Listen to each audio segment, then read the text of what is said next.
একটা না বলে চ্যানেল ওয়ান নিয়ে আপিল বিভাগের অর্ডারটা আজকে সুপ্রিম কোর্টের আপিল বিভাগের পূর্ণাঙ্গ বেঞ্চ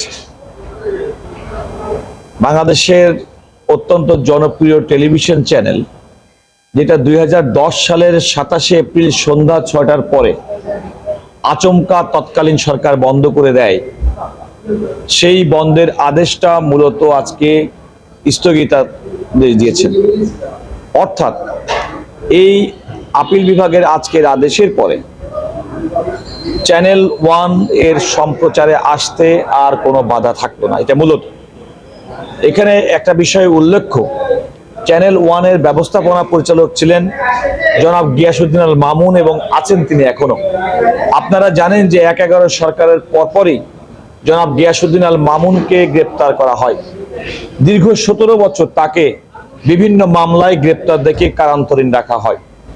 অথচ কারান্তরীণ সময় অবস্থায় বিটিআরসির পক্ষ থেকে তাকে একটা তথাকথিত শোকজ নোটিশ করা হয়, যে নোটিশ তার কাছে পৌঁছানো এবং তার পক্ষ থেকে তার জবাব দেওয়ার কোনো সুযোগ ছিল না। তদাপিও তৎকালীন সময়ে একটি রিট পিটিশন দায়ের করা হয় এবং সেই রিট পিটিশনটি হাইকোর্ট বিভাগ সামারিলি রিজেক্ট করেন। আমরা আদালতকে অর্থাৎ সর্বোচ্চ আদালতকে বোঝাতে সক্ষম হয়েছি যে এটা কোম্পানির ব্যবস্থাপনা পরিচালক জনাব গিয়াসউদ্দিন মামুন, উনি হচ্ছেন প্রকৃতপক্ষে এর প্রতিনিধিত্ব করার জন্য কোম্পানির পক্ষে।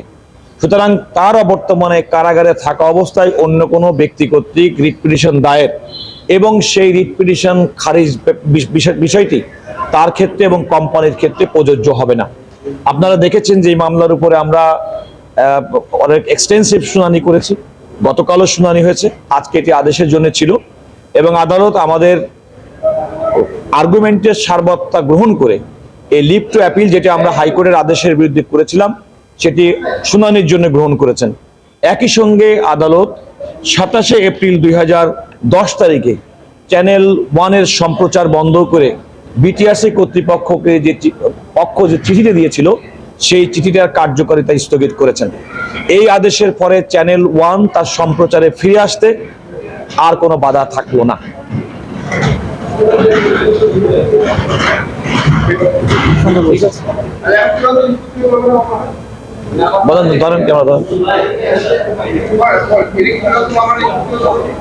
দেখুন, আসলে আদালতের যেহেতু লিভ টু অ্যাপিল গ্রান্ট হয়েছে, আমাদের সুপ্রিম কোর্টের লিভ টু অ্যাপিল গ্রান্ট হওয়ার অর্থ হচ্ছে আপিলটা পূর্ণাঙ্গ শুনানি হবে এবং সেই শুনানিতে আমরা আশাবাদী যে হাইকোর্টের রায়ের বিরুদ্ধে আমরা যে সমস্ত গ্রাউন্ডগুলো নিয়েছি সেই গ্রাউন্ডগুলো আমরা উত্তীর্ণ করব এবং অন্তর্বর্তীকালীন যে আদেশটি আজকে আমরা পেয়েছি, এটা এই আপিলটি নিষ্পত্তি হওয়ার যেটা সময় সাপেক্ষ, সে পর্যন্ত বহাল থাকলে এই চ্যানেল ওয়ানের সম্প্রচারে কোনো বাধা থাকবে না। এক, দ্বিতীয়ত হচ্ছে আদালত যেহেতু আমাদের দীর্ঘ শুনানির পরে আমাদের লিভ টু অ্যাপিলটি গ্রহণ করেছেন, অর্থাৎ পূর্ণাঙ্গ আপিল হিসেবে শুনানির জন্য সিদ্ধান্ত নিয়েছেন, আমরা বিশ্বাস করি যে সমস্ত গ্রাউন্ড এবং যে সমস্ত আর্গুমেন্টগুলো আমরা করেছি সে বিষয়ে আদালত আজকে যেমন প্রাথমিকভাবে সন্তুষ্ট হবেন, চূড়ান্ত আপিল নিষ্পত্তির ক্ষেত্রেও তাদেরকে আমরা সন্তুষ্ট করতে সক্ষম হব এবং হাইকোর্টের বিভাগ যে রায়টি দিয়েছিল, যে আদেশটি দিয়েছিল, সেই আদেশটি বাতিল করে দিবেন, এটা আমাদের চূড়ান্ত বিশ্বাস। বলেন।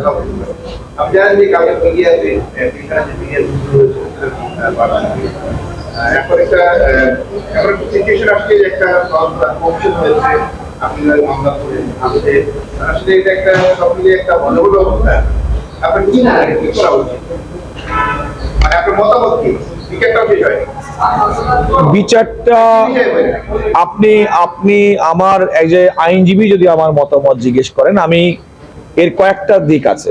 একটি হচ্ছে একটা বিচারিক প্রচলিত ধারার বিচারিক প্রক্রিয়ার মাধ্যমে মামলাটির একটি রায় হয়েছে এবং সেই রায়টি হাইকোর্ট বিভাগ একটা রায় দিয়েছে, তার বিরুদ্ধে অ্যাপিলেট ডিভিশনে আপিল পেন্ডিং।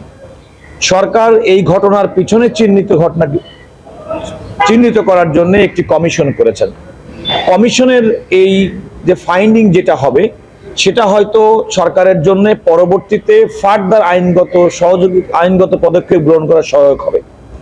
তবে কমিশনের যে অবজারভেশন এবং কমিশনের যে পর্যবেক্ষণ থাকবে, সেটা আমার মনে হয় যে সরকার এই মামলার ব্যাপারে তার পরবর্তী কি পদক্ষেপ হবে সেই পদক্ষেপ নির্ধারণ করার জন্য সহায়ক হবে।